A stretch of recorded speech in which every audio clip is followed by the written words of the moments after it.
dan dia ngatain saya ini pelakor, dia ngatain saya ini perempuan hina. Seperti itu ya tak tendang dase. Mantan suami saya itu setelah berpisah sama saya kayaknya laris sekali, banyak janda-janda yang mengejar beliau yang minta dinikahin. Anak saya disumpahin seperti itu, apa ndak muntap saya? Untungnya saya di Taiwan, kalau seumpamanya saya di Indonesia pasti langsung tak datangin rumahnya. Tak suwek lambe nih.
Bismillah. Wah, kakean.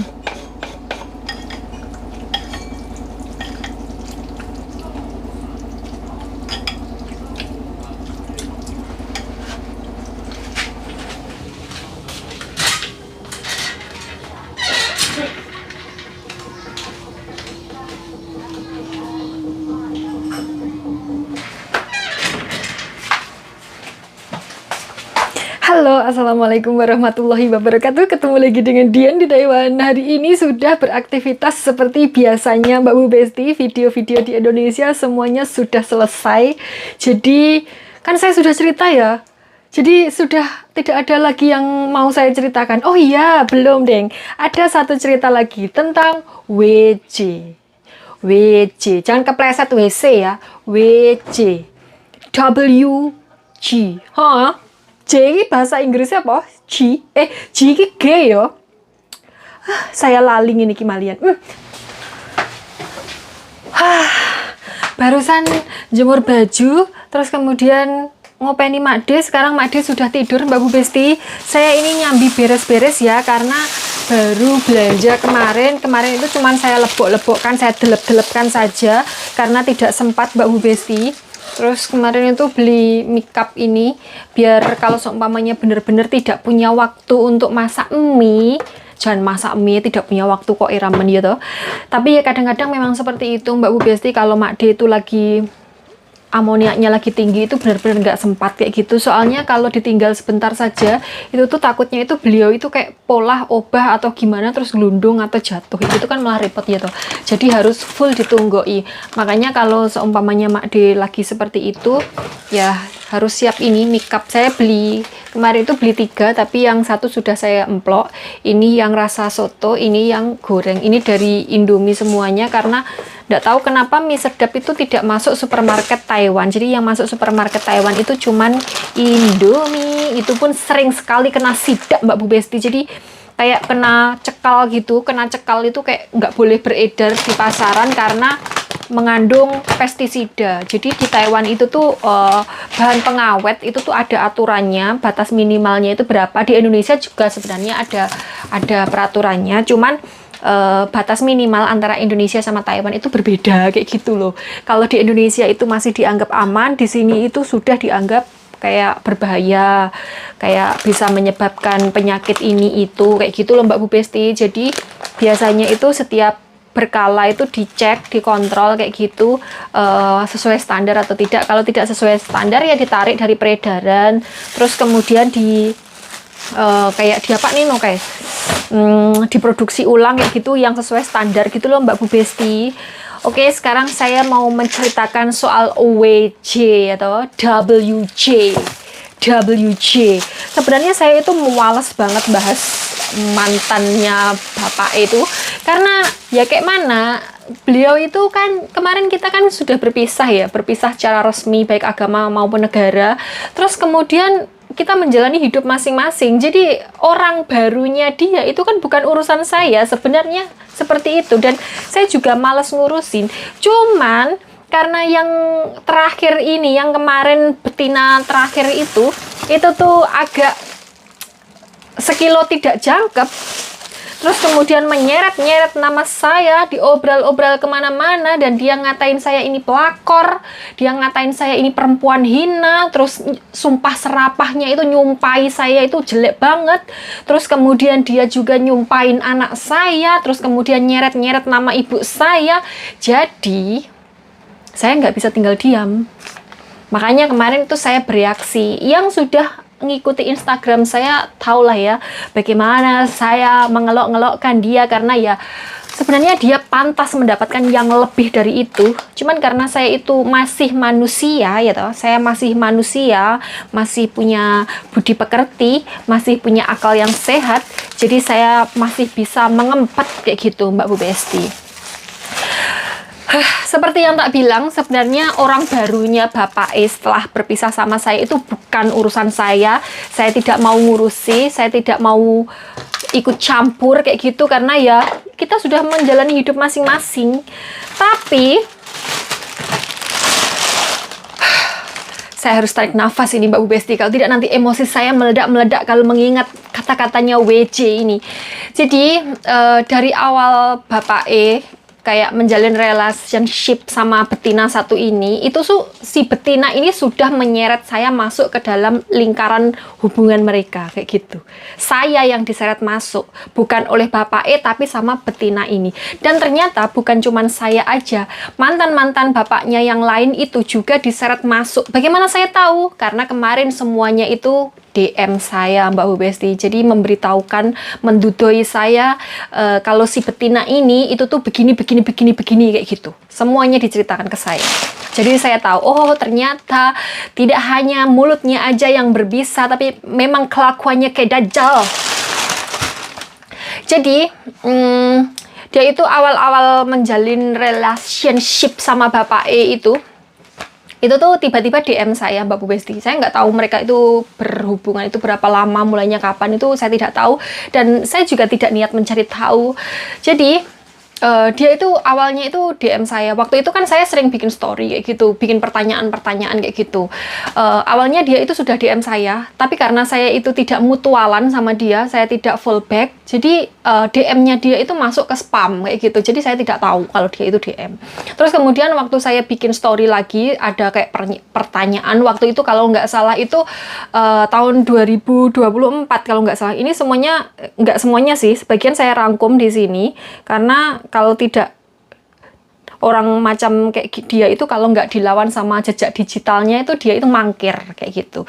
Dia itu mengelak kayak gitu, silat dia ngono kayak male ilat kayak gitu, bersilat lidah kayak gitu. Karena ya memang lidahnya itu berbisa sekali.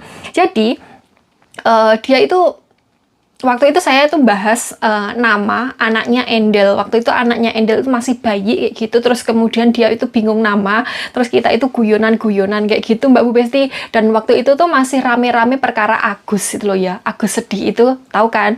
Nah itu saya bikin story itu. Tiba-tiba dia itu replay. Dia itu menjawab kayak, saya kan bikin story kalau nama yang bagus untuk anaknya Endel itu apa kayak gitu. Terus kemudian itu dia replay, bertanya kepada saya, apakah saya istrinya. Dia itu ngasih nama lengkap Bapak E. Terus saya kaget dong, soalnya selama ini saya tuh nggak pernah ngungkap identitas saya, maksudnya itu cerita saya di masa lalu itu kepada siapapun kecuali orang-orang yang mengenal saya di dunia nyata sebelum saya ke Taiwan kayak gitu.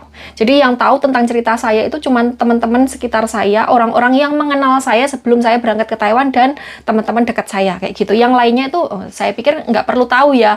Terus kemudian saya kaget dong, kok ini orang tahu nama mantan suami saya. Terus kemudian saya cek Instagramnya ke feednya dia, saya delok lah foto-fotonya. Perasaan saya nggak mengenal orang ini, tapi kok dia tahu saya kayak gitu. Terus kemudian saya screenshot lah salah satu fotonya, karena fotonya jelek-jelek, jadi saya ambil yang tercantik kayak gitu kan. Terus kemudian saya tanyakan kepada anak saya, dan anak saya bilang kalau dia itu tidak mengenal perempuan ini kayak gitu. Terus kemudian saya pikir mungkin aslinya sama fotonya itu berbeda, jadi dia tidak mengenali. Saya pikir seperti itu. Terus kemudian saya tanyakan kepada Bapak E, apakah mengenal dia kayak gitu. Terus bapaknya itu kaget, kok saya tahu sama perempuan ini kayak gitu. Terus saya bilang kayak gini, jawab aja dulu, nanti saya ceritain kayak gitu kan. Terus kemudian Bapak E jawab, iya saya kenal kayak gitu. Terus saya jawab lagi, saya tahu dia itu pacarmu. Saya bilang seperti itu ke Bapak E. Saya tegaskan di sini ya, urusan kalian jangan nyeret-nyeret saya. Urusanku sama kamu itu maksudnya Bapak E, cuman perkara anak, tidak lebih dari itu. Jadi sebelum kita balikan, sebelum saya sama Bapak E baikan, itu tuh dulu saya setiap kali komunikasi sama Bapak E itu seringnya saya itu ngomongnya ketus sekali kayak gitu. Kayak judes gitu loh Mbak Bu Besti. Karena ya masih ada kayak masih tersimpan sakit hati di sini, jadi kalau ngomong halus baik-baik itu kayak nggak bisa kayak gitu. Tapi mbok gini yo, Bapak itu walaupun saya ketus, tapi beliau itu tetap kayak masih sabar saja menghadapi saya. Terus kemudian karena Bapak sudah menjawab seperti itu, jadi saya mereplay perempuan ini. Saya tanya, kamu siapa kayak gitu. Terus dia mengenalkan diri sebagai calon istri Mbak Bu Besti, bukan pacar tapi calon istri. Terus saya bilang, oh kayak gitu. Terus kemudian dia replay seperti ini, Mbak ngapunten nggih, bukan maksud mboten sopan, tapi kersane saged tetep seduluran. Kula nyuwun izin saking jenengan nggih, kula nyuwun izin misale jodoh kalian Mas Agus, kula nyuwun izin nggih saged to dados mbake Mas Anggir. Panjenengan empun ikhlas saestu to Mbak, tepangaken Mbak kula Cret, namanya dia. Saya terjemahkan seperti ini ya Mbak Bu Besti. Mbak, maaf ya, bukan bermaksud tidak sopan, tapi biar jadi saudara, tetap bisa jadi saudara, saya minta izin sama kamu, maksudnya sama saya minta izin, misal ada jodoh dengan Mas Agus ini Bapak E, saya minta izin ya Mbak, supaya bisa jadi Mbak E Mas Anggir. Panjenengan sampun ikhlas saestu nggih Mbak? Kamu sudah benar-benar ikhlas kan Mbak? Terus dia memperkenalkan namanya. Di sini maksudnya dia ikhlas itu saya tanya kan ya, ikhlas kenapa kayak gitu? Katanya itu ikhlas untuk mengikhlaskan mantan suami saya menikah dengan dia. Apa gitu orang ini. Terus kemudian saya kan bertanya ke dia, kenapa harus minta izin ke saya? Harusnya minta izinnya itu ke anaknya, karena saya cuma mantan istri. Jadi kayak nggak make sense gitu loh kalau seumpamanya dia minta izin ke saya, karena memang kita itu kan udah pisah lama ya Mbak Bu Besti. Saya nggak ganggu dia nggak ganggu saya. Jadi kenapa harus ada statement kayak gitu? Kalau memang minta izin itu harusnya minta restu itu harusnya ke anaknya. Anaknya mau apa enggak punya ibu kayak kamu kayak gitu. Anaknya mau enggak nerima istri baru bapaknya kayak gitu. Bukan minta izin ke saya. Saya ini enggak ada hubungannya. Terus kemudian karena saya itu kayak, ini kenapa orang kok minta izin sama saya, kayak aneh sekali kayak gitu. Terus kemudian ya demi basa-basi sopan santun, jadi saya jawabnya juga tetap sopan Mbak Bu Besti. Saya tanya kapan mereka mau menikah, terus kemudian dia jawab lagi, enggak Mbak, insya Allah. Di sini tuh maksudnya insya Allah kalau mereka itu mau menikah kayak gitu loh Mbak Bu Besti. Terus dia jawab lagi, dereng ngertos Mbak, tasik nunggu kesiapannya Pak Agus. Belum tahu Mbak, masih menunggu kesiapannya Pak Agus. Jadi bapaknya mungkin belum siap menikahi betina ini kali ya. Saya nggak tahu. Terus kemudian saking ini ada. Jadi saya bertanya, dari mana kamu tahu saya? Dari mana kamu tahu Instagram saya? Kayak gitu. Terus kemudian dia jawab, saking sederekipun Pak Agus Mbak. Hehehe, Mbak Tuti. Dari saudaranya Pak Agus, Mbak Tuti. Mbak Tuti ini kakak perempuan dari Bapak E. Mbak Tuti ngertos YouTube jenengan. Terus kula dipun dudoi ngonten ceritani. Hehehe. Lah kula kan di YouTube kan tertera IG-ne jenengan, Mbak. Mbak Tuti tahu YouTube-mu, Mbak.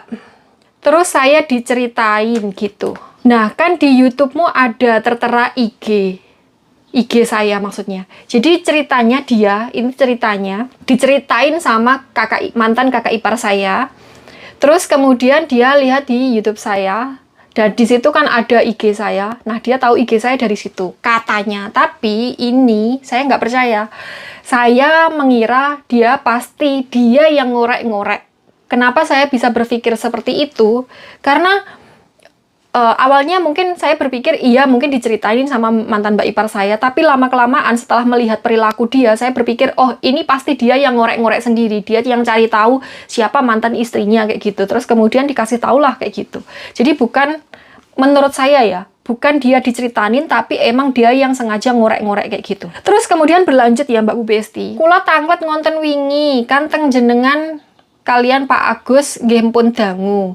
Terus kula mireng saking rencange Pak Agus duka guyon napa saestu kula nggih mboten paham cirose badhe rujuk ngonten. Jadi di sini itu sudah pertama kali dia DM itu udah toksik banget menurut saya, dan saya itu waktu itu sebenarnya sudah nahan emosi ngempet Mbak Bu Besti, karena ini tuh seperti yang tak ceritakan di vlog sebelumnya, ini tuh luka yang berusaha untuk saya sembuhkan, berusaha untuk saya tutupi, tapi dikorek-korek sama dia, dibuka lagi sama dia, padahal saya sudah bilang kalau saya itu tidak mau menjawab, saya tidak mau membahas ini. Kalau kamu memang pengen tahu, tanyakan ke orang lain kayak gitu. Saya sudah menjawab seperti itu dengan sopan, tapi dia terus-menerus menginterogasi saya, terus-menerus bertanya, walaupun saya sudah bilang saya tidak mau.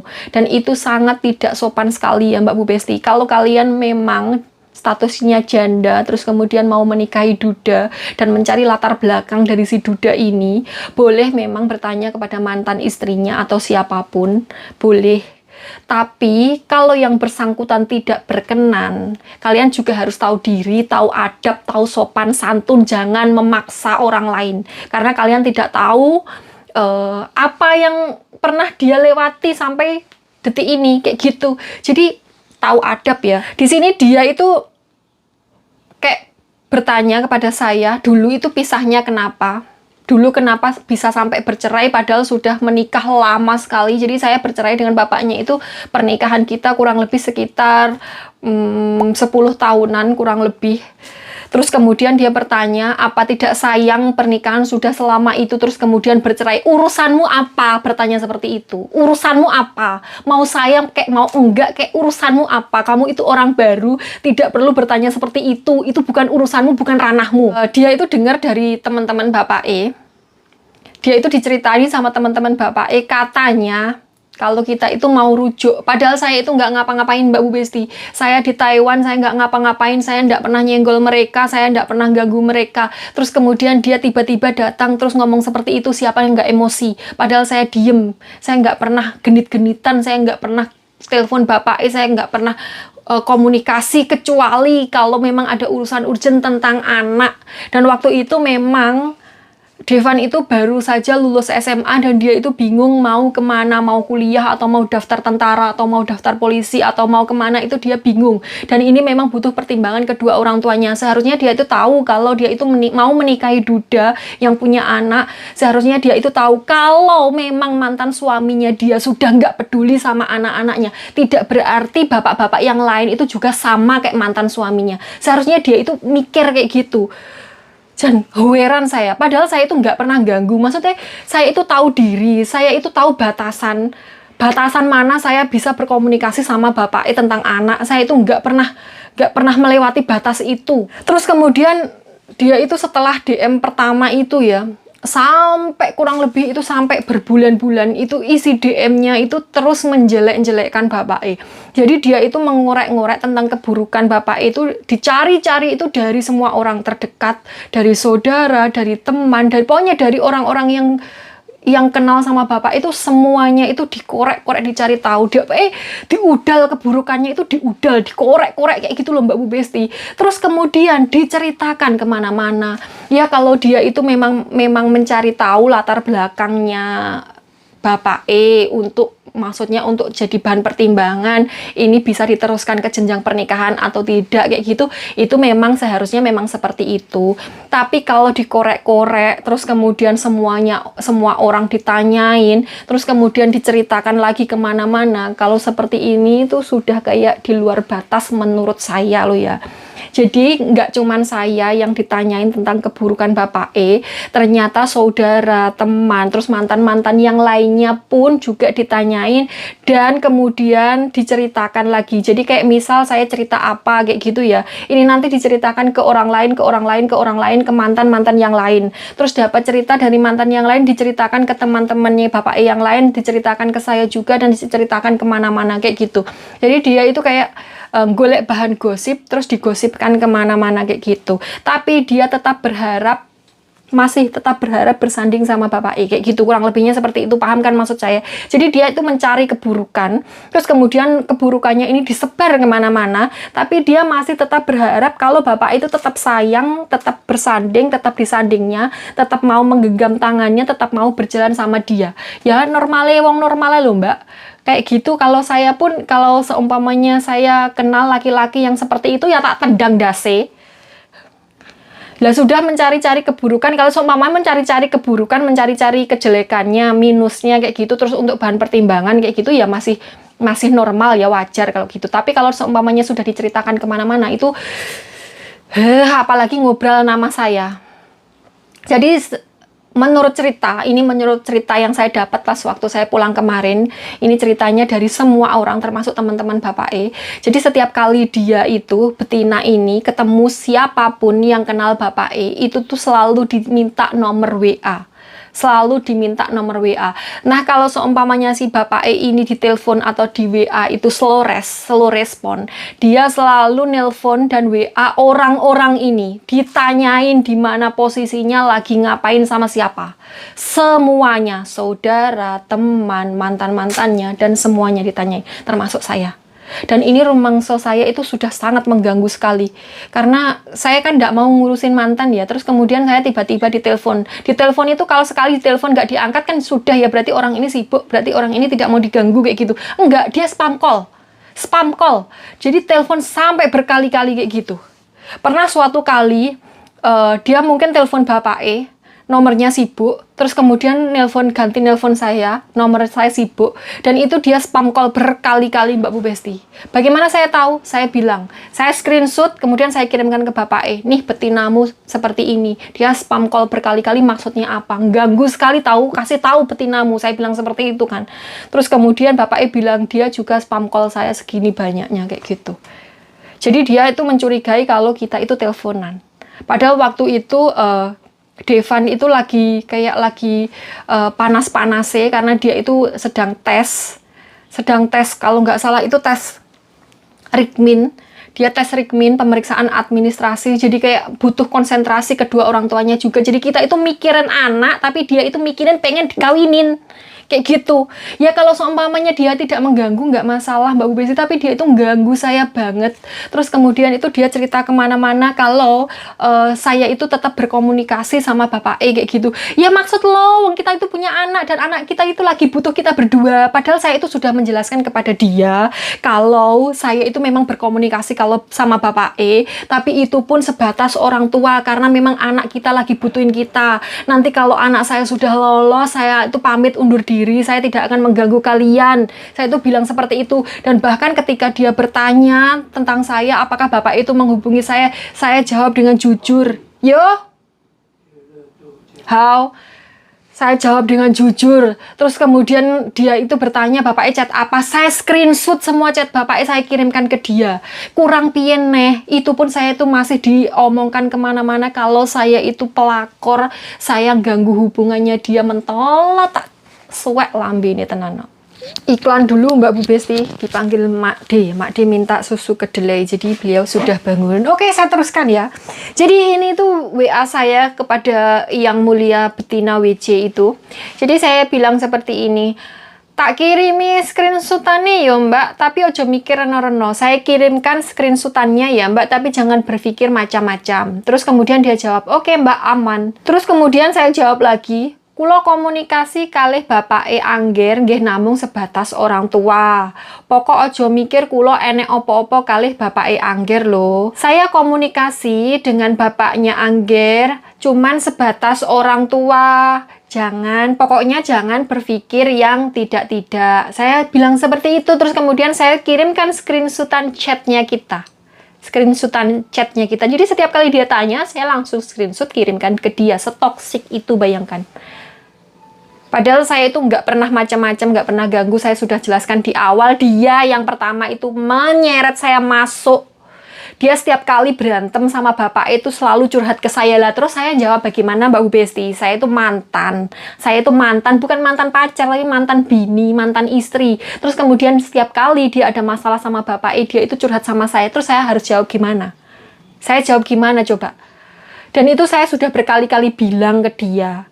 Kalau seumpamanya kamu memang mau sama Bapak kamu terima dengan segala baik buruknya, ya jalani. Tapi kalau kamu nggak terima, nggak bisa menerima keburukan dia, nggak bisa, maksudnya antara kebaikan dan keburukan dia itu nggak seimbang dan kamu nggak bisa nerima, ya udah lepaskan. Apalagi yang mau kau cari? Kan gampang loh Mbak Besti. Saya jawab seperti itu karena saking jipeknya saya. Entah dia itu kayaknya berantem sama Bapak atau sudah selesai hubungan mereka. Kayaknya sih udah selesai hubungan mereka. Soalnya dia itu tiba-tiba WA saya seperti ini. Dene besok ternyata sampean balen ambi Mas Agus atau Pak Agus ngejak balen sampean. Sampean ojo lali ngabari aku yo Mbak. Jika suatu saat kamu balikan sama Pak Agus atau Pak Agus ngajak kamu balikan, kamu jangan lupa ngabarin aku ya Mbak. Dan dia itu bahas tentang saya balikan sama bapak itu nggak cuma 1-2 kali Mbak Besti, ratusan kali. Jadi setiap kali mereka berantem selalu saya diseret, selalu bilang kalau kita itu mau balikan padahal kita nggak ngapa-ngapain. Padahal kita nggak ngapa-ngapain, saya di Taiwan, bapak di Indonesia. Saya nggak mungkin bisa check in sama beliau. Terus kemudian setiap kali bapak chat apa, saya screenshot, saya kirimkan ke dia, masih kurang apa, saya masih dituduh-tuduh seperti itu. Dan ini nggak cuma sekali 2 kali, dan dia nggak cuma ngomong sama saya, tapi ke semua orang. Bilangnya kalau kita itu mau balikan. Padahal waktu itu saya itu seenggak mau itu ketemu sama bapak Kalau nggak urgent banget, saya itu nggak pernah terima teleponnya. Kalau terima teleponnya itu pun yang dibahas itu anak. Ini anaknya bagaimana, ini anaknya jatuh di sini, terus kita bagaimana, terus mau bagaimana. Karena kalau seumpamanya saya ngobrolnya itu sama Angger, terus saya suruh nyampaikan ke Bapak saya khawatir kalau nggak tuntas, jadi nggak paham, ada yang terlewatkan ya gitu loh. Makanya saya harus ngomong langsung. Dan itu pun saya ceritakan semua. Jadi si perempuan ini, betina ini selalu kita libatkan, selalu kita ajak ngobrol juga, selalu kita ajak kayak bermusyawarah kayak gitu loh, piye lek ngarani, jak petungan kayak gitu loh Mbak Besti. Tapi tetap aja dia seperti itu.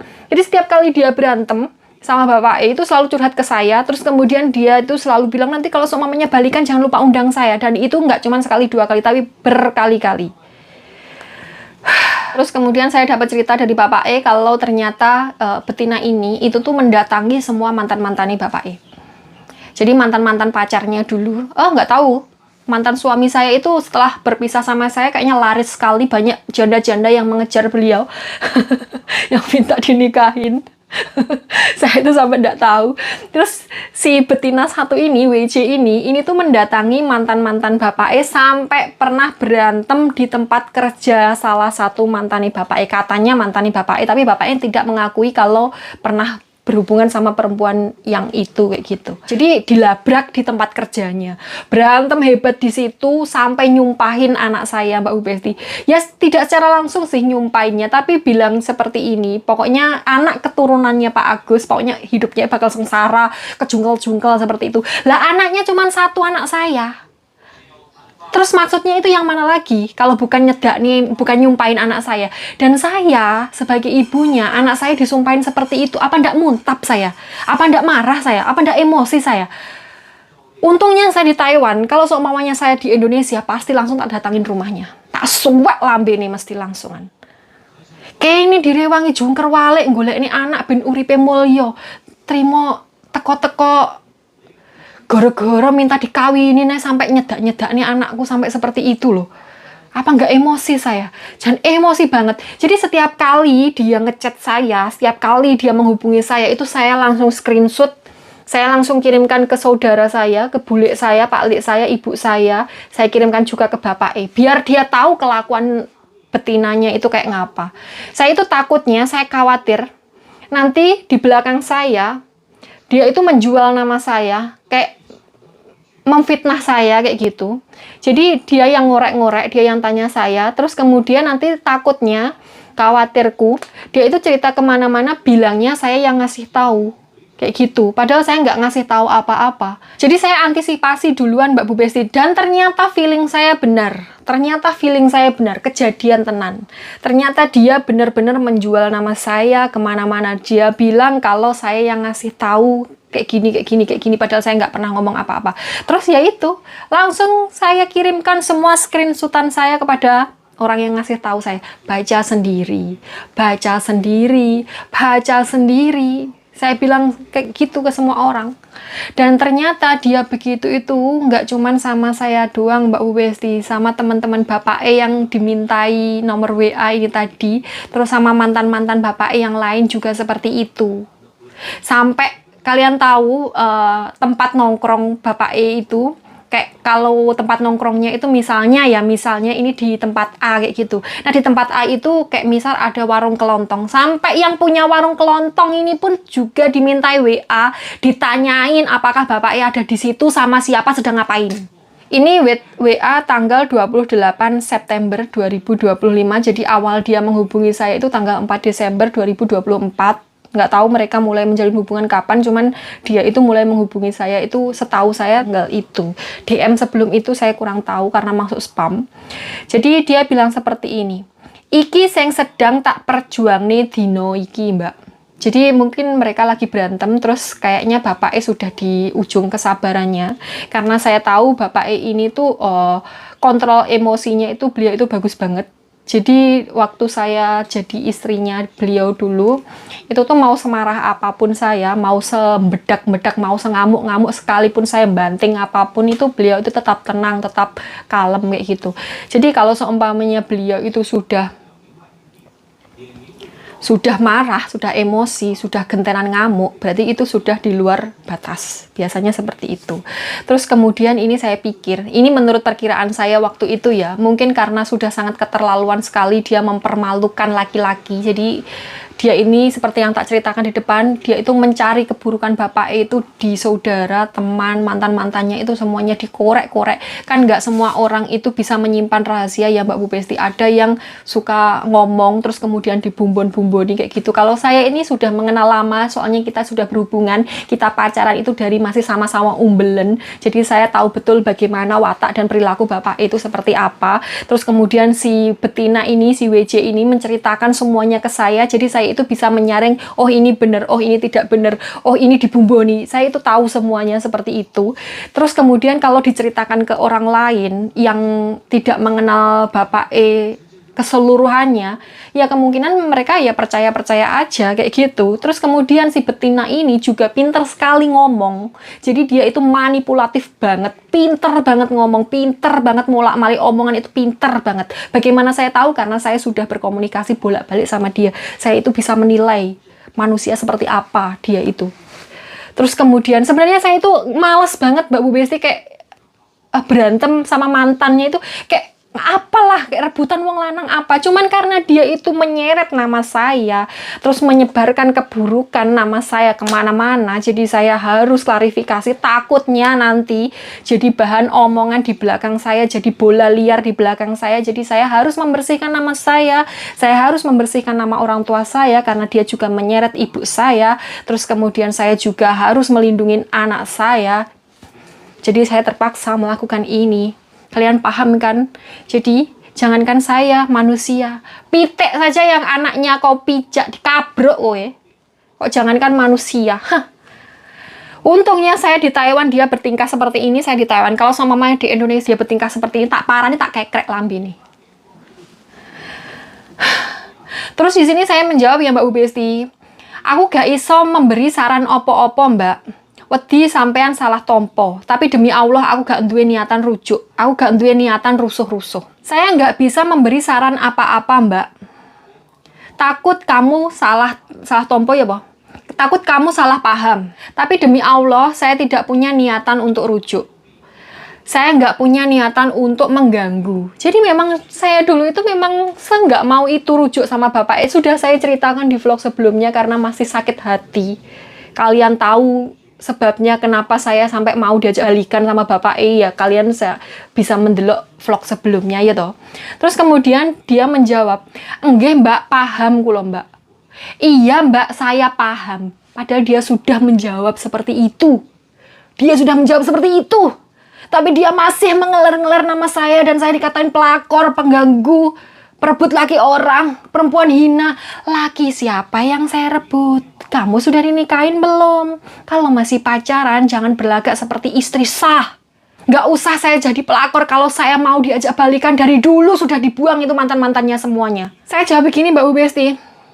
Nyuwun doane nggih Mbak, muga-muga Tole lolos dugi pendidikan. Nggih. Nek empon beres sedaya urusane Tole, kula tak undur diri saking komunikasi kalih bapak Saya sampai pusing ini karena emosinya. Ini darah saya pasti mumbul sekali. Translate-nya begini. Minta doanya ya Mbak, semoga anak saya lolos sampai pendidikan. Kalau sudah beres semua urusannya, saya pamit undur diri dari komunikasi dengan bapaknya. Jadi kalau seumpamanya anak saya ini sudah lolos sampai pendidikan, berarti kan saya sudah tidak punya alasan lagi untuk harus berkomunikasi dengan bapak Karena memang saya berkomunikasi dengan bapak ini karena ya anak saya sedang mengejar cita-citanya seperti itu Mbak Bu Besti. Dan sebelum ini, saya itu memang hampir tidak pernah berkomunikasi sama bapak Dulu waktu anak saya belum lulus SMA ini, jadi bapak itu memang sering kali memberitahu saya kayak perkembangan tentang anak saya, kayak misalnya anak saya begini begitu itu bapaknya itu sering kirim video lah, kirim foto atau apa kayak gitu, mengabarkan seperti itu.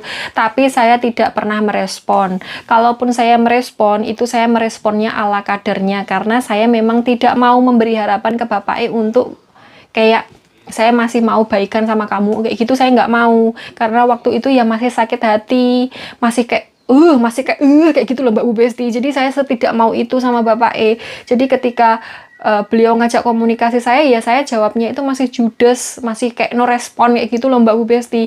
Dan saya baru meredakan ego saya, merendahkan ego saya, menurunkan ego saya ya pas anak saya lulus SMA ini, karena memang anak saya lagi butuh kerjasama kedua orang tuanya kayak gitu.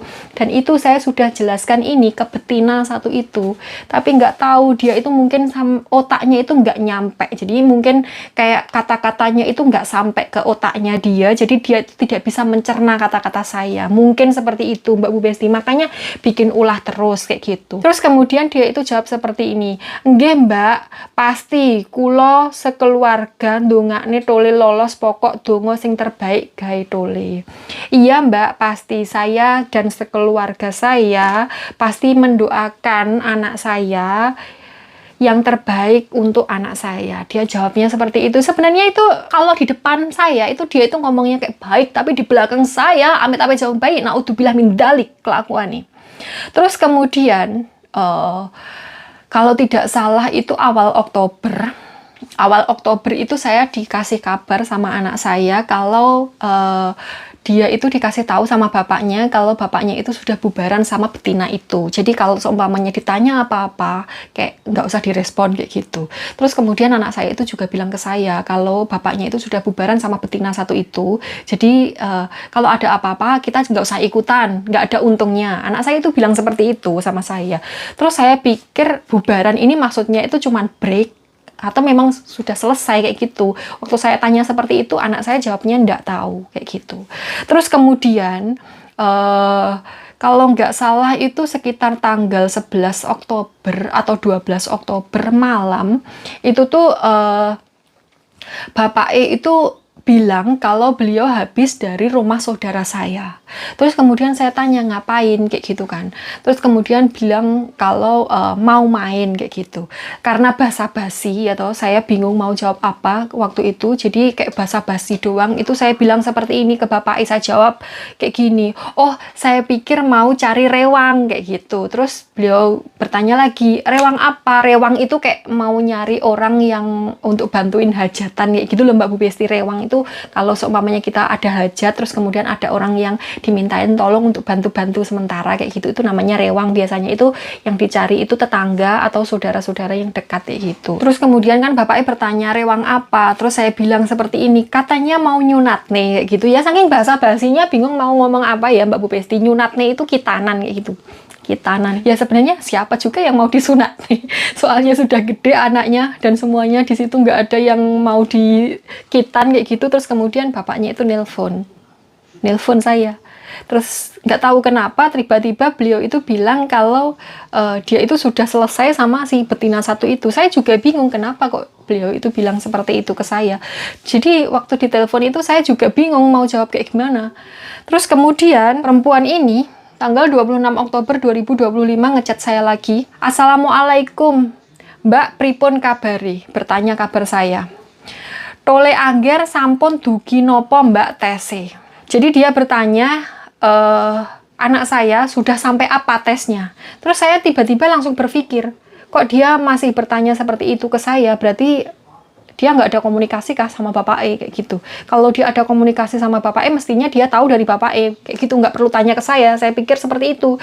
Terus kemudian saya jawab, alhamdulillah sehat semuanya. Masih menunggu pengumuman parade. Pengumuman parade ini tuh kayak tes daerah, tingkat daerah kayak gitu loh Mbak Bu Besti. Jadi tiap daerah itu dites. Jadi ada kayak se-Jawa Timur itu tuh nanti dibagi berapa tempat kayak gitu. Nanti itu dites semuanya, yang lolos ini nanti masuk ke pusat. Nah nanti di pusat itu nanti dites lagi kayak gitu. Terus kemudian saya bertanya, nopo mboten disanjangi ayah Angger? Apa nggak dikasih tahu ayahnya Angger? Terus kemudian dia jawab, kulo sampun mboten kalian bapake Tole Angger Mbak. Saya sudah tidak sama-sama lagi dengan Bapak Angger Mbak. Dia sendiri yang bilang kalau dia itu sudah nggak sama-sama. Waktu Bapak ngomong, waktu anak saya ngomong kalau mereka sudah selesai, itu saya pikir itu cuman break saja kayak gitu. Saya nggak berpikir jauh soalnya ya memang saya tidak mau tahu. Terus kemudian dia bilang seperti itu. Terus saya ya kaget. Saya jawab, hah kayak gitu. Terus kemudian dia cerita macam-macam kayak gitu. Terus ya saya tidak menanggapi macam-macam karena saya takut kalau ini nanti jadi bumerang buat saya. Terus kemudian tanggal 7 Desember 2025 dia WA saya lagi. Aku wes mundur Mbak. Dan emang bukan karena sampean. Dene suatu saat sampean balen malih, yo alhamdulillah, balen lagi. Saya sudah mundur Mbak, dan memang bukan karena saya. Jadi dia itu konfirmasi sendiri kalau penyebab perpisahan dia itu memang bukan karena saya. Terus kemudian dia bilang lagi, jika suatu saat saya balikan sama Bapak ya alhamdulillah, dia malah senang kayak gitu. Ini dia sendiri yang bilang loh ya, dia sendiri yang bilang. Dan waktu itu memang saya nggak ada hubungan sama Bapak cuman co-parenting kayak gitu. Waktu itu anak saya sudah masuk pendidikan kan. Terus kemudian Bapak itu kayak syukuran kayak gitu karena saking senangnya anaknya sudah pendidikan. Terus kemudian bapaknya itu waktu itu menyembelih 10 ekor kambing kayak gitu. Dan waktu itu karena ibu saya itu Mbak atau Mbak Bu Besti Mbak, jadi ibu saya itu kayak diundang untuk datang ke situ kayak gitu. Dan ibu saya bertanya sama saya apa saya datang apa enggak kayak gitu. Bertanya sama saya, izin ke saya karena beliau juga nggak berani memutuskan sendiri. Terus saya bilang iya datanglah karena ini kan memang acaranya cucu, bukan acaranya Bapak Jadi kalau seumpamanya ibu datang ya bagus. Nanti kalau seumpamanya nggak datang malah nggak pantas dilihat orang kayak gitu. Dikiranya kita itu musuhan atau bagaimana. Cuman kalau ada orang yang bahas tentang saya, jangan diladenin. Saya bilang seperti itu sama ibu saya. Terus kemudian waktu saya pulang, jadi si betina ini tuh waktu putus sama Bapak itu kalau nggak salah sekitar, kira-kira ini saya mengiranya ya, sekitar tanggal awal-awal Oktober atau akhir September, karena si betina ini bilang sama saya kalau kurang lebih sekitar segitu, tapi dia tidak menjelaskan detailnya kayak gitu, dan saya juga tidak mau bertanya. Terus kemudian kata Bapak E, ini cerita dari Bapak E ya, waktu habis putus itu yang mutusin kan si betinanya ini, terus kemudian dia ngeblokir nomornya Bapak E. Terus kemudian selang 3 hari si betinanya ini tuh ngemis-ngemis sama Bapak E minta ngajak balikan. Dia bilang kalau waktu itu tuh dia emosi, dia tidak bisa mengontrol emosinya, jadi dia memutuskan sesuatu pas waktu masih emosi kayak gitu. Terus dia itu ngajak Bapak E balikan, ngajak hubungan baik-baik lagi kayak gitu. Terus kata Bapak E, beliau itu menjawab kalau sudah bar ya bar, wis tidak ada baikan-baikan lagi kayak gitu. Nah si betinanya ini itu kayak ya seperti yang saya bilang tadi, mungkin otaknya itu susah mencerna kata-kata ya toh. Jadi dibilangin kayak gitu itu dia tetap mengejar, dan dia bilang ke semua orang termasuk ke saya, dia itu kayak masih terikat sama Bapak E walaupun dia itu sudah mutusin, dia yang minta putus, dia yang sudah memutuskan. Tapi kalau Bapak E itu belum datang ke rumah si betina ini dan ngomong baik-baik sama ibunya dan keluarganya kalau hubungan mereka sudah selesai, itu mereka itu masih terikat. Jadi walaupun yang memutuskan ini si betinanya ini, kalau Bapak itu belum datang ke rumah untuk mengembalikan si betinanya ini baik-baik kepada keluarganya, dia itu menganggap kalau masih ada ikatan, kayak masih berhubungan. Jadi kamu masih terikat sama saya masih terikat sama kamu, kayak gitu loh. Kurang lebihnya seperti itu. Terus saya itu diceritain seperti itu kayak otak saya loading, Mbak Bu Besti. Saya baru dengar kali ini. Kalau kita berhubungan sama siapapun, kalau sudah memutuskan, berarti kan ya sudah selesai ya Mbak Bu Besti, sudah selesai. Siapapun yang memutuskan berarti kan sudah selesai kayak gitu kan. Apalagi dia yang memutuskan terus kemudian diiyani sama Bapak kan ya wis selesai. Normalnya wong normal kan seperti itu. Kalau orang abnormal ya begini.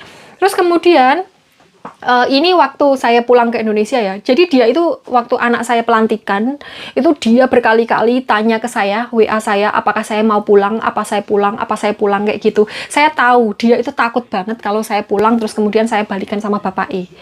Karena dia itu berkali-kali bilang kalau mungkin Bapak E itu masih sayang sama saya. Awalnya waktu dia itu sekali, 2 kali, 3 kali bilang seperti itu, saya itu tidak merespon, saya tidak menanggapi, saya tidak menjawab Mbak Bu Besti, karena kayak apalah, jadi saya tidak pernah menjawab. Tapi karena dia itu bilang seperti itu nggak sekali, 2 kali, 3 kali, tapi berkali-kali, akhirnya saya itu jengah, saya itu kayak kayak gitu. Terus kemudian akhirnya saya jawab seperti ini, iya saya tahu, saya bilang seperti itu, iya saya tahu, maksudnya iya saya tahu Bapak itu masih sayang sama saya bilang seperti itu. Terus saya bilang juga ke dia seperti ini, Bapak bilang ke saya kalau saya mau pulang ke Indonesia, bakalan dijemput ke Bandara Soekarno-Hatta, kayak gitu. Terus kemudian Bapak juga bilang, kalau saya mau pulang, saya mau dikasih uang saku sekian juta, kayak gini, untuk bayar tiket pesawatnya. Saya bilang seperti itu ke dia. Dan ternyata dugaan saya itu benar. Dia ngomong gitu ke semua orang. Terus dia konfirmasi ke saudaranya Bapak E. Dia tanya ke mantan Mbak ipar saya. Terus kemudian dia tuh bertanya kepada kakak laki-laki Bapak E. Dia tanya ke seluruh keluarganya Bapak E. Dan mereka bilang tidak tahu karena memang tidak diajak ngomong. Karena memang Bapak E ngomong seperti itu juga gak cuman ke saya. Dan saya nggak bilang ke siapapun. Saya cuman keep sendiri karena ngapain dikasih tahu ke orang-orang. Tapi karena saya itu jengah sama kelakuan dia, akhirnya saya keluarlah omongan seperti itu. Terus kemudian waktu saya di rumah, ini tanggal 6 Maret 2026, saya nyampe rumah itu tanggal 3 Maret. Saya nyampe rumah itu, saya bikin story karena saya nyampe rumah, itu bapaknya langsung datang ke tempat saya. Awalnya beliau itu tidak tahu kalau saya pulang, tapi begitu beliau tahu kalau saya ada di rumah, beliau itu langsung ngajak teman-temannya ke rumah dan mengenalkan ke saya. Jadi beliau itu mengenalkan, ini loh ibu anak saya, kayak gitu. Terus kemudian saya itu selalu bikin story di Instagram. Dan dia mantau, saya tahu dia itu mantau. Kita itu kalau menjalin hubungan sama laki-laki ya Mbak Bu Besti, walaupun kita nggak ngelihat wajahnya, ibaratnya kita mendelok ujung jarinya aja kita tahu itu tuh jarinya siapa. Kita lihat punggungnya aja kita itu tahu itu tuh siapa. Kayak gitu kan ya. Kalau kita itu pokoknya menjalin hubungan sama siapapun, kita pasti akan tahu, kita akan mengenali walaupun tidak mendelok mukanya. Jadi ya saya yakin 100% dia itu tahu kalau yang ada di situ itu bapaknya. Terus kemudian itu dia bertanya kayak gini, basa-basi. Karena waktu itu tuh saya ke pasar, terus kemudian saya bikin story, saya tunjukkan mukanya bapaknya. Saya yakin dia itu tidak benar-benar ketemu saya di jalan, tapi melihat story saya. Dia bilang seperti ini, kapan Mbak lek balik? Kok aku mang tumon sampean karo Pak Agus? Heis balen neh info undangan nih Mbak. Kapan kamu pulang Mbak? Kok tadi saya ketemu atau melihat kamu dengan Pak Agus? Heis balikan lagi info undangannya Mbak. Terus kemudian saya jawab seperti ini, pon nenten seminggu Mbak, nek endi kok gak nyeluk? Sudah ada 1 minggu Mbak, di mana ketemunya? Kok kamu nggak manggil, kok kamu nggak nyapa? Saya bilang seperti itu. Terus dia bilang, neng dalan Mbak, rame uang, mosok ya arep bengok-bengok Mbak. Di jalan Mbak, rame orang, masa juga mau teriak-teriak? Kan nggak perlu teriak-teriak Mbak Besti, cukup datangin aja, salaman, udah selesai ya kan. Terus kemudian saya jawab lagi, ternyata saya sudah diblokir. Di sini saya itu diblokir, WA saya diblokir, tapi dia tetap mantau seluruh sosmed saya. Saya balik lagi ke Taiwan itu sekitar 4 hari sebelum hari raya ya. Nah, hari raya pertama itu bapak itu beneran datang ke rumah si perempuan ini.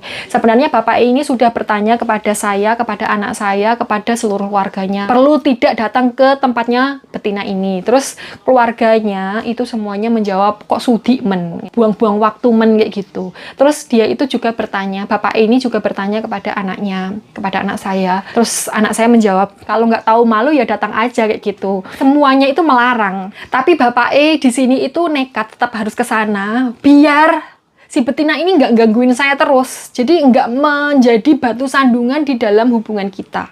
Dia betina ini memfitnah saya seperti itu. Itu tuh mentol tak kekrek tenan cangkeme. Jadi betina ini waktu bapak datang ke rumahnya, itu tuh dia itu kayak meluapkan emosinya karena dia itu mantau Instagram saya ya toh, dia mendelok story dan postingan saya. Di situ saya itu bikin postingan kalau kita bertemu kembali setelah 10 tahun asing dan menjalani kehidupan masing-masing kayak gitu. Terus saya di situ bikin caption kalau saya itu nungguin dia nikah, terus kemudian ternyata bapaknya juga nungguin saya nikah kayak gitu, jadi kita enten-tenan. Terus kemudian ya akhirnya ya kita balikan kayak gitu. Dia itu sakit hati di situ kayak gitu, padahal dia itu sudah putus lama. Tapi ngapain kamu itu masih mantau Instagram saya, masih mantau hubungan kita itu, ngapain? Wong saya itu nggak pernah ngerusuin kamu. Dan saya itu berhubungan kembali sama bapak itu ya waktu saya di rumah itu. Saya sudah kirim semua chat, saya sudah ceritakan semuanya. Saya komunikasi apa sama bapak itu saya ceritakan ke kamu. Nggak ada sedikit pun chattingan yang saya hapus. Kan kalau di WA itu kalau ada chat dihapus kayak gitu kan kelihatan ya Mbak Besti, itu nggak ada sama sekali. Nggak ada. Dan semuanya itu saya kirimkan si betina itu. Dan dia juga sudah mengakui sendiri kalau dia itu bubaran sama bapak itu sama sekali nggak ada hubungannya sama saya. Dia sendiri yang bilang. Dia berkali-kali bilang ke saya kalau seumpamanya balikan, dan saya itu sudah berkali-kali menyanggah karena memang tidak ada niatan balikan waktu itu.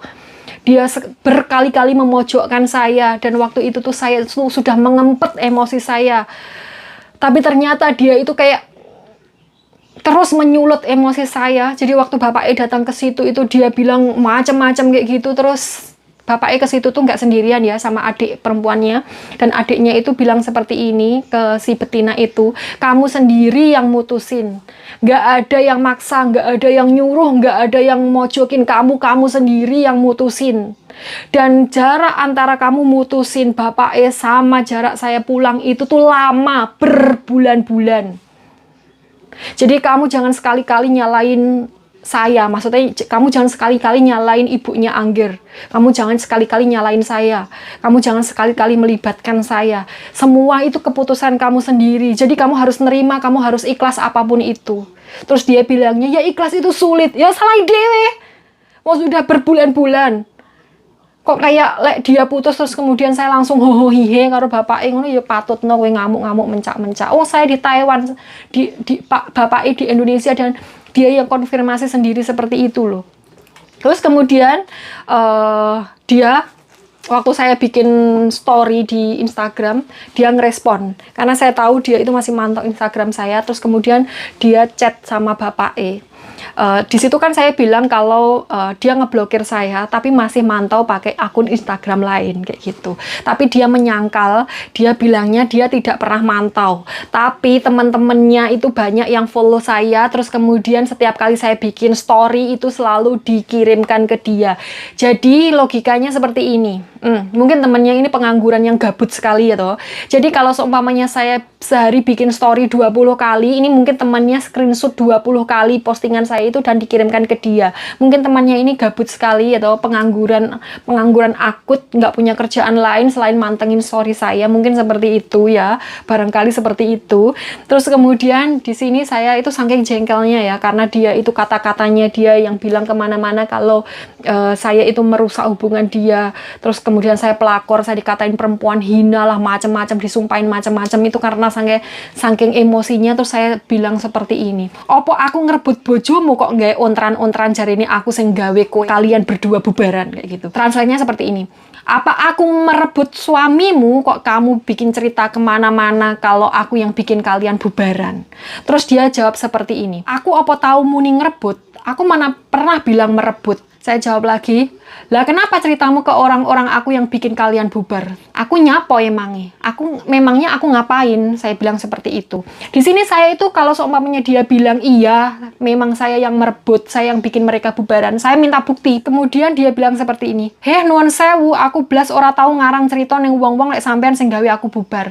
Heh mohon maaf, aku sama sekali nggak pernah ngarang cerita ke orang-orang kalau kamu, maksudnya aku, yang bikin mereka bubar. Dia saya jawab lagi seperti ini. Tapi uang-uang podo cerita kabeh ngono. Sing omong ora mau wong siji dan ceritane podo. Apa mungkin mereka yang ngarang atau kamu yang mau cuci tangan? Tapi orang-orang semua pada cerita seperti itu ke saya. Dan yang bilang seperti itu, yang cerita seperti itu nggak cuma 1-2 orang. Dan ceritanya sama. Semua orang ceritanya sama. Apa mungkin mereka yang ngarang atau kamu yang mau cuci tangan? Saya jawab seperti itu. Dan dia di situ ngomong macam-macam kalau dia itu nggak pernah cerita apa-apa ke orang-orang. Tapi orang-orang itu cerita semuanya ke saya. Terus kemudian saya bilang seperti ini. Jane tak anteni lo wingi. Tak kira yo arep mbok parani koyo sampean marani mantan-mantane tongkol liyane. Kenapa? Samar tak gawe konten. Sebenarnya saya tunggu lo kemarin. Tak pikir kamu bakal mendatangi saya seperti kamu mendatangi mantan-mantan bapak yang lain. Kenapa? Takut tak bikin konten. Terus kemudian dia jawab seperti ini, ngapain aku marani? Wong aku ora rumangsa lek sampean ngrebut dhek kok aku. Dan aku kan yo wis selesai juga mi wonge. Perhatikan kata-kata ini ya Mbak Bu Besti. Ini dia sendiri yang secara sadar dia ngetik begini ke saya. Ngapain aku mendatangi kamu? Wong saya tidak merasa kalau kamu yang merebut dia dari aku. Dan saya kan juga sudah selesai lama sama dia, sama bapaknya maksudnya. Dia sendiri yang bilang seperti itu tanggal 23 Maret 2026. Kira-kira ini sekitar tanggal 14 April 2026 bapak itu bikin story di Facebook. Bikin story video kita lagi boncengan naik motor terus kemudian dikasih lagu kayak gitu.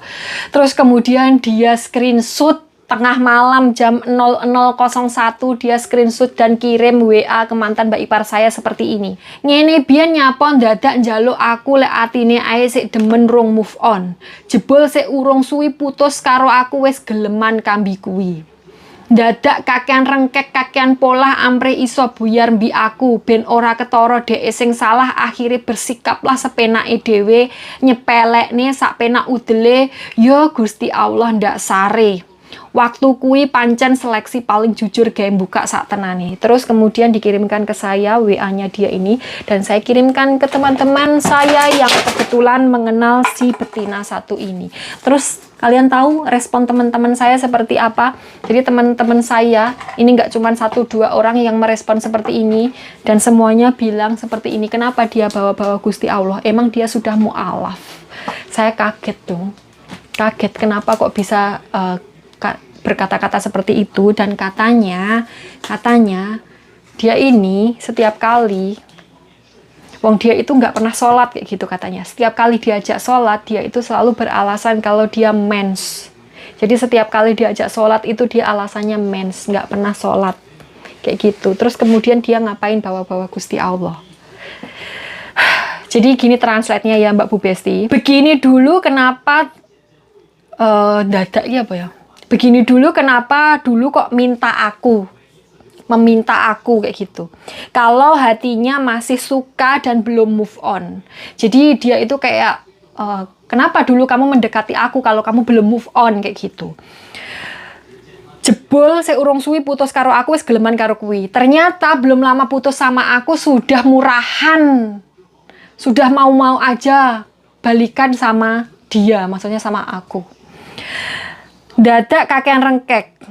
Kakean polah ampre iso buyar kambi aku. Dadak kakek iki piye ya bahasa Indonesianya? Pokoknya bikin masalah, bikin bertingkah supaya bisa bubar sama betina ini. Padahal dia yang bikin masalah, dia yang bertingkah. Sekarang dipikir secara logika saja Mbak Bu Besti, laki-laki mana, orang mana, nggak usah laki-laki lah ya, semua manusia mana yang udah dijelek-jelekan, sudah dibongkar, sudah dikorek-korek segala keburukannya, kemudian diceritakan kemana-mana, yang masih mau jalan sama orang seperti itu siapa? Jangankan kok kekasih, calon istri, calon suami. Lah saya kalau punya teman seperti ini tak tendang dase yuk. Ben ora ketara dhek sing salah, akhirnya bersikaplah sepenake dhewe nyepelekne sak penak udele. Jadi biar tidak kelihatan dia yang salah, maka dia bersikap seenaknya, menyepelekan seenaknya kayak gitu. Di sini itu bapak, waktu saya konfirmasi ke Bapak E bilang kalau waktu itu dia itu kayak WA, telepon itu tuh nggak pernah digubris, nggak pernah direspon karena saking emosinya. Seperti yang tak bilang di video sebelumnya, Bapak E ini tuh kalau ada masalah itu kayak dia itu meredam emosinya. Kalau ngomong ini nanti takut jadi masalah baru, jadi beliau itu pilih diem.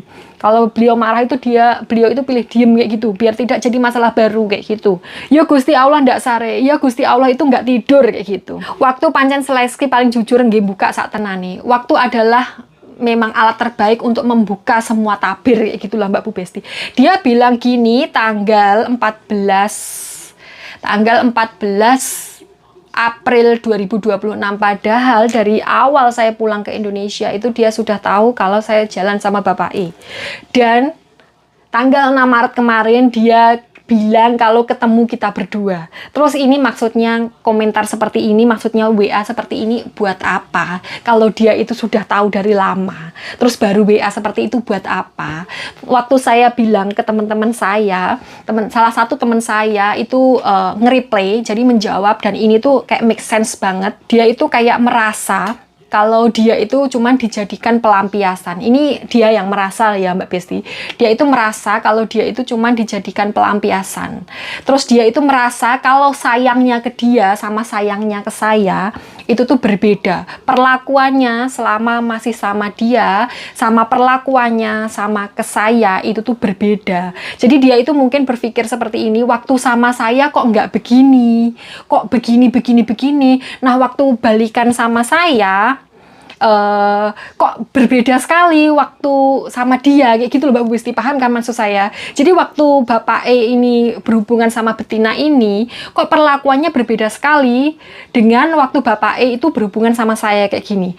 Dia itu ini menurut informasi anak saya juga, jadi dia itu dulu itu ngebet sekali pengen diposting, kok Bapak itu nggak pernah posting dia di seluruh sosmednya itu. Jadi dia itu minta diposting, ditunjukkan ke semua orang kalau ini loh calon istriku, ini loh pacarku kayak gitu. Dia itu minta diakuin seperti itu, tapi Bapak itu nggak pernah posting. Nah begitu Bapak balikan sama saya, kok berkali-kali posting kayak gitu, berkali-kali posting, malah postingannya itu kayak mesra-mesra sekali kayak gitu loh Mbak Bu Besti. Nah dia itu mungkin muntapnya di situ. Waktu sama dia kok nggak begitu, tapi begitu balikan sama saya kok jadi begini kayak gitu. Bola mumet saya. Pokoknya ya kurang lebihnya seperti itu ya Mbak Bu Besti. Ini kayaknya sudah panjang sekali. Ini mumet saya uploadnya kayak gimana. Dan kalian mungkin bosan sekali ya mendelok seperti ini. Dan saya tegaskan kembali, sebenarnya saya itu nggak mau membahas ini kalau seumpamanya dia itu nggak menyeret saya, terus kemudian melibatkan anak saya dan ibu saya. Jadi ibu saya itu di sini dikata-katain kalau ibu saya itu kayak memang berharap kalau dia itu putus sama Bapak E, supaya Bapak itu bisa balikan ke saya. Padahal ibu saya itu nggak tahu apa-apa. Ibu saya itu kalau mau ngapa-ngapain itu selalu bertanya kepada saya, selalu minta persetujuan saya, minta izin saya. Saya oke, beliau baru jalan. Kalau saya nggak oke, beliau juga enggak. Kayak gitu. Dan saya tuh sudah berkali-kali membuktikan kepada betina ini kalau saya itu tidak ada hubungan apa-apa sama Bapak E kemarin selain co-parenting. Tapi dia tetap saja seperti itu, memfitnah saya kemana-mana. Dan karena ini sosial media saya ini yang nonton bukan cuman Mbak Bu Besti yang cuman kenal saya di YouTube atau Facebook atau Instagram atau TikTok saja. Karena ini sosial media saya itu yang delok juga orang-orang di sekitar saya yang mengenal saya di real life, teman-teman Bapak E juga. Jadi saya ini sekaligus sekalian mau membersihkan nama saya dan nama Bapak E, kayak gitu. Jadi memang perempuan ini itu memang lambene jeruk dikekrek. Oke Mbak Bu Besti, wes ya, ini klarifikasi pertama dan terakhir saya. Setelah ini saya tidak akan menanggapi lagi. Saya mau hidup berbahagia dengan cara saya sendiri. Habis ini saya tidak akan mengurangi posting-posting yang tidak perlu kayak gitu. Jadi saya akan memprivat lagi kehidupan pribadi saya, dan saya hanya akan mengizinkan yang saya izinkan kalian ketahui kayak gitu. Oke Mbak Bu Besti, semoga selesai. Wes, ini penutupan ya. Videonya sampai di sini dulu, kayaknya udah panjang banget, saya kesel ngomongnya. Semoga kita semua dimanapun berada selalu diberi keberkahan umur yang panjang, kesehatan, kebahagiaan dunia dan akhirat, dan semoga kita selalu diberikan keberkahan rezeki yang halal melimpah serta barokah, amin. Sampai ketemu di video selanjutnya. Wassalamualaikum warahmatullahi wabarakatuh. Saya mau beres-beres dulu, bye-bye.